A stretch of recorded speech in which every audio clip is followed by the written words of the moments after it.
Hello there everybody and welcome to yet another video, my dear battle brothers. Welcome to yet another review video, and today I'm reviewing something that I am extremely excited about, which is the Prospero Burns, a Horus Heresy novel by Dan Abnett.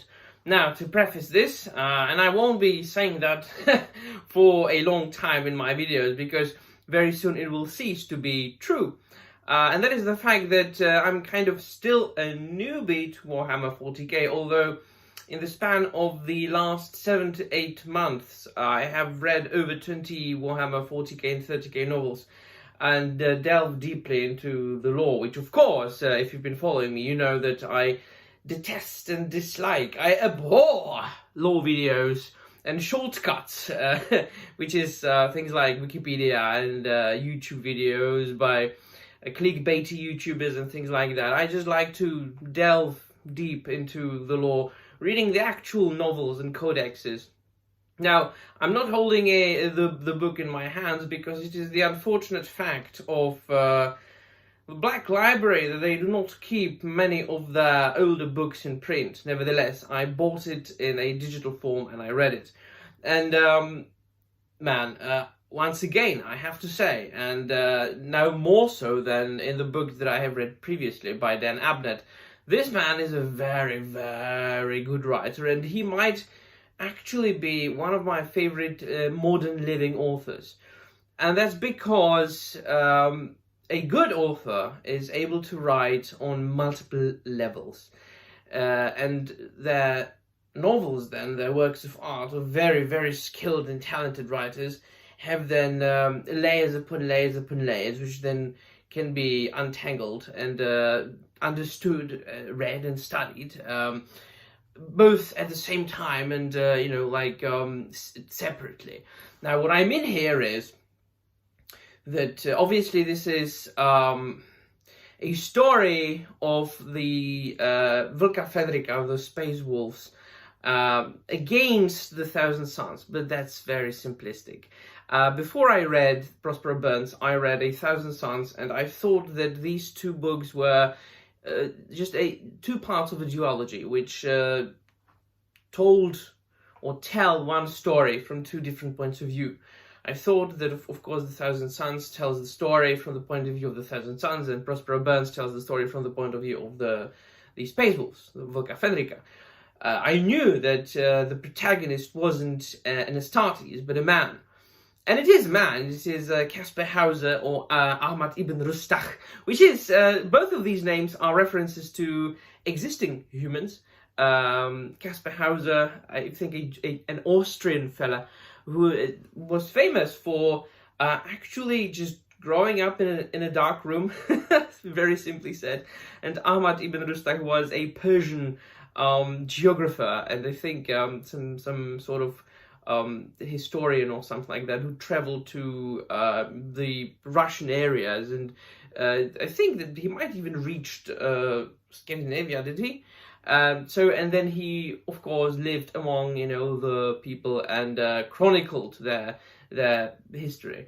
But I'm talking about the fact that Dan Abnett wrote this story, obviously, which revolves around the chapter or the legion that we all know as the Vikings in space, the Warhammer 40k or Warhammer version of Vikings. And that's just the very simplistic way to put it.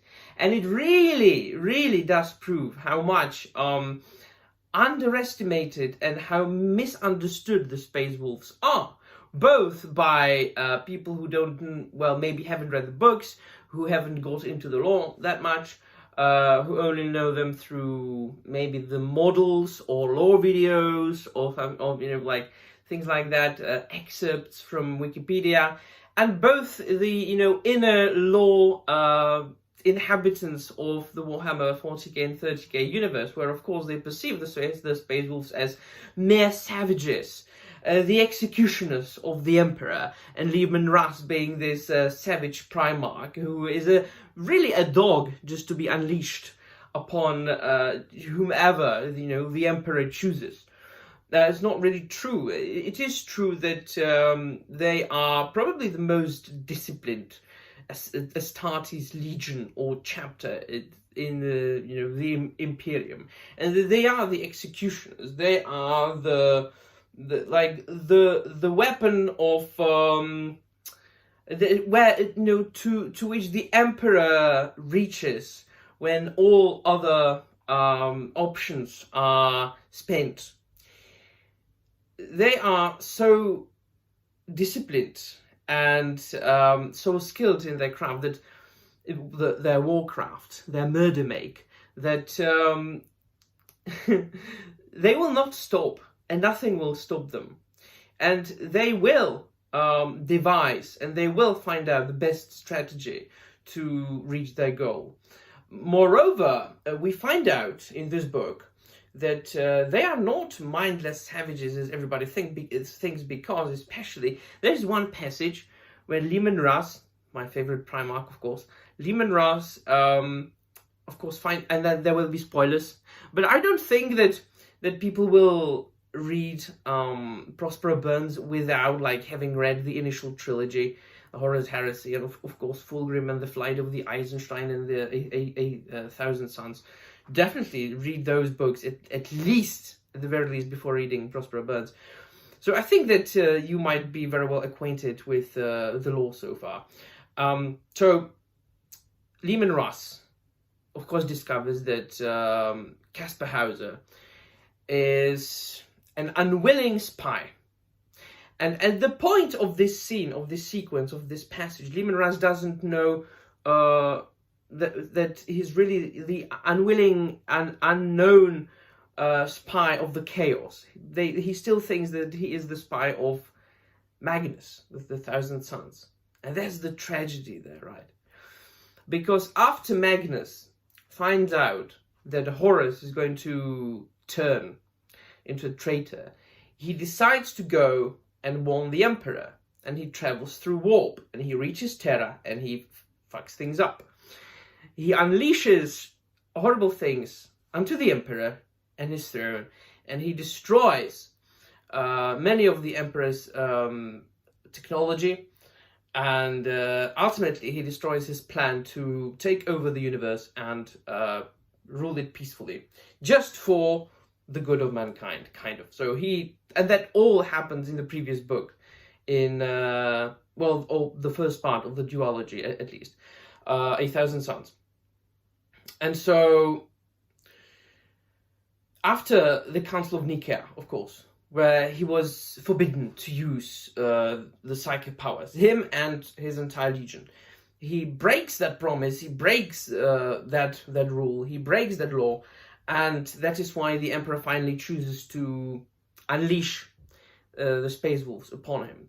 But before Leman Russ and his legion, along with Silent Sisters and the Custodes, before they reach Prospero, Leman Russ looks Caspar Hauser in the eye and has this long monologue, well, not long, but he has this very heartbreaking monologue about giving Magnus the last chance to surrender, to send all the civilians of Prospero away, because he really doesn't want to do this.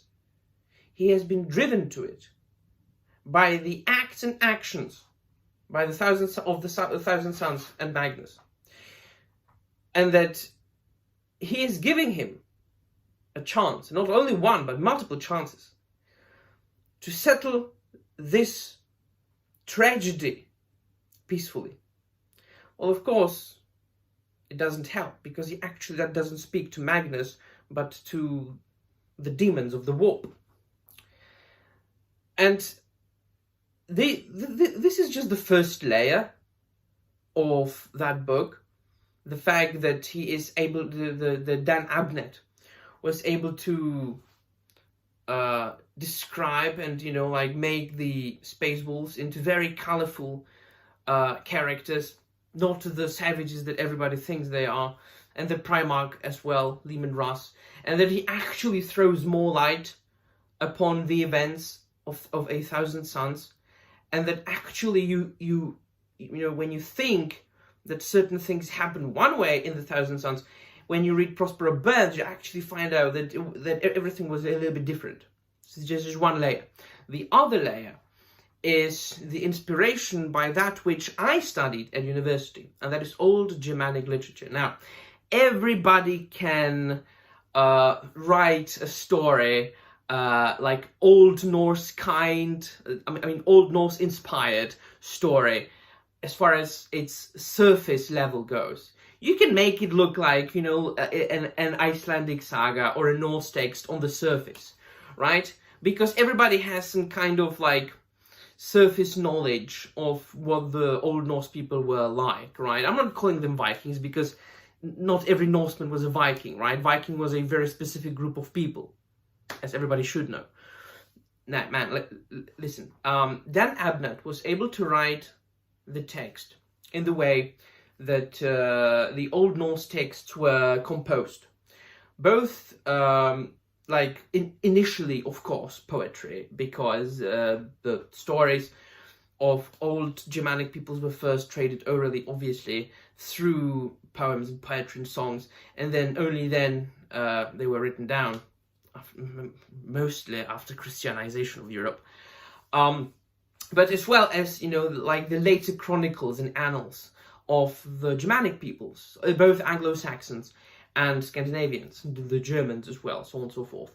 And there is a specific way, there is like a specific way the old Germanic people composed their poetry. It was very much based on the position of stressed and unstressed syllables. Alliteration was vastly implemented. It all revolved around the stressed syllables alliterating with each other. Unstressed syllables didn't really count as, you know, alliteration if they alliterated. The text and the flow of the text had to have some sort of cadence, some sort of flow, natural, you know, some like a beat. And then other literary aspects were included, like kennings, for example, which is I would say, more widely known literary aspect of Old Norse literature, kennings. Very simply said, it's like artistic literary synonyms describing a word by a couple of different words. So, for example, a battle is a murder make, or it could be a clash of swords, or a clash of spears, right? An ocean or sea could be whale road, so on and so forth. And they used it because, well, firstly, there was the need for the alliteration, so they needed to come up with more and more synonyms starting with different sounds. And then, of course, when skalds were reciting their poems in front of live audience, they very often just were coming up with the stories, with the lines on the spot. So they had to weave all those like extra lines in between the actual story. And so there was a lot of repetition of one fact, just said a little bit differently. You can hear all that in Beowulf. But I've got on my channel videos that focus specifically on the alliterative poetry of the old Germanic peoples, and on the things like Beowulf and you know, the old Icelandic poems. After all, my own poetry, which is readily available in bookshops in the Czech Republic, was all inspired by old Germanic poems, and by the works of such authors as Professor Tolkien. And I have vastly used the old Germanic alliterative verse, such as can be read in Beowulf. And so Dan Abnett, he must have done a tremendous amount of research to be able to come up with a story that resembles an Old Norse text on so many levels, but at the same time works brilliantly as a modern grimdark story, modern grimdark novel. I know some people don't like when Warhammer 40k is being labeled as sci-fi. I also don't like, I don't think that Warhammer 40k counts as sci-fi per se. I mean, sci-fi, if you want to, go for sci-fi, like true, pure sci-fi, something like Philip K. Dick, right? This is like science fiction, right? Or like Isaac Asimov or H.G. Wells. These are sci-fi. I think that it is pretty much fair to say that Warhammer is its own genre at this point. And if we have to call it grimdark, why not? So, Dan Abnett. This is by Dan Abnett as well, No Fear. A very good book. Very different from Prospero Burns. Like, Dan Abnett is such a versatile author. He is able to write like 3 novels, and all those 3 novels are very different from each other. All 3 are like brilliant, but all 3 are written differently in a very much different style. So Dan Abnett, man, and he's also written comics. He is I dare say, he might actually be like the most talented author of our day and age, of the 21st century. I dare say. After having read like his novels, Warhammer 40k, Warhammer 30k, after having read some of his graphic novels or comic books, I have to say, man, listen, like Dan Abnett is a very good author, very good writer. He will probably never watch this video, but if he does, tip of the hat, Mr. Abnett. So, definitely a great read, one of my favorite of all the Horus Heresy novels that I've read so far. And like my excitement for Warhammer 40k and for Horus Heresy, it just grows with time. It is not the same, it doesn't dwindle. If anything, I'm excited more and more. So the next book I'm going to read is Legion. Of course, digitally, again. The last time I checked, there was like an Amazon or eBay site where I found the Legion paperback, which is like this kind of paperback for, and I'm not joking, for like $4,800. Or I saw a post on Facebook, somebody was posting that. Sorry, I'm reading it digitally. So let me know in the comments down below what you think about Prospero Burns. And that'll be all. Thank you very much for watching. And remember, the Emperor protects.